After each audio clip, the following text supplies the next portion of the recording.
데이터를 제공하는 사람은 제공하는 만큼, 그리고 어떤 그 미션을 수행하는 사람은 수행하는 만큼 리워드 포인트를 받게 되는 그러한 앱이라고 말씀드리면 되겠고요. 보다 쉬운 이해를 돕기 위해서 제가 슬라이드 몇 장으로 라이프 포인트 사용 방법을 간단히 말씀을 드리겠습니다. 우선 앱을 다운로드 받고요. 계정을 생성합니다.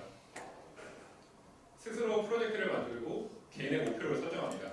예를 들어서 일주일 동안의 몸무게를 몇 킬로 빼겠다든지, 독서를 하루에 몇 시간을 하겠다든지, 하루에 수면 시간을 몇 시간을 채우겠다든지, 그런 굉장히 다양한 프로젝트 종류의 설정이 가능합니다. 그리고 데이터의 종류에 따라서 그 각 개인이 기본적으로 성별, 연령, 그리고 몸무게, 키, 주요 동선 이런 것들은 공통적으로 취합이 되고 수집이 되는 데이터들이지만 개인이 설정하는 프로젝트의 종류에 따라서 그 개인의 생활도, 개인의 일상도 다르게 데이터 패턴을 나타낼 것이라고 생각합니다. 그런데 혼자 하는 프로젝트가 이제 심심할 수가 있겠죠.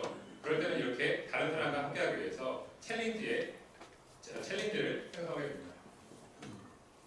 다른 사람들, 지인, 친구들을 초대를 해서 같이 챌린지를 할 수도 있고요. 예를 들어서 몸무게를 90kg에서 85kg을 빼겠다 한다면 매일매일 그것이 확인되는 대로 클릭 몇 번으로 수치를 입력하면 됩니다.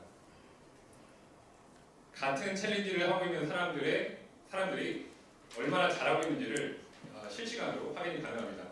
중요한 동기부여 요소가 되겠죠.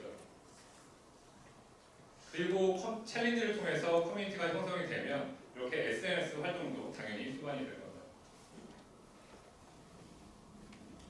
본인 프로젝트뿐만 아니라 다른 사람이 어떤 기발한 프로젝트를 생성했다든지 또는 관심 있는 프로젝트를 생성한 경우에는 그것에 또 같이 합류를 할 수 있게 됩니다. 개인 목표를 달성하거나 개인 프로젝트를 완료하거나 또는 챌린지를 이제 완성하는 경우에는 이렇게 리워드 포인트를 받게 됩니다.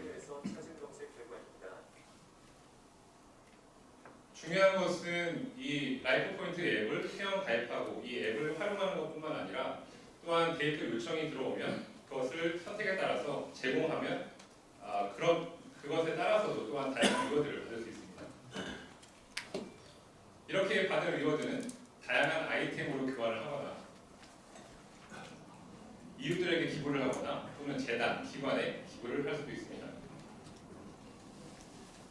앞서 제가 약간 챌린지를 중심으로 이제 설명을 드린 부분이 있긴 한데요.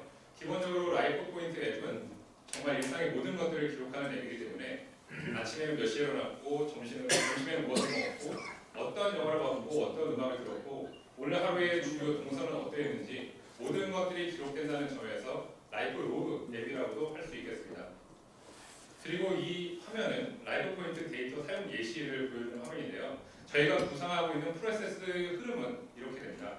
우선 서비스 사용자는 기본적인 정보에 대한 데이터를 제공하게 되고 라이프 포인트 앱을 사용을 하면서 또 특정 데이터, 본인이 설정하는 프로젝트에 따라서 특정 데이터를 제공을 하고 수집을 하게 됩니다. 그리고 이렇게 수집된 데이터는 OS 블록 데이터 마켓플레이스에서 제공을 할 수도 있고 요청을 할 수도 있고 교환이 이루어지게 됩니다. 데이터의 종류에 따라서 그리고 프로젝트 종류에 따라서 여기서 창출될 수 있는 서비스도 굉장히 다양해질 거라고 생각합니다. 예를 들어서 저 같은 경우에는 앱이 론칭이 되면 사회봉사 프로젝트를 생각을 하고 있는데 그런 경우에는 사회 기여의 개념도 될 수 있겠죠. 그리고 데이터의 종류에 따라서 건강관리 앱이라든지 기타 유사한 앱이 생기는 경우에는 사회 환원 앱 개념도 적용될 수가 있겠습니다.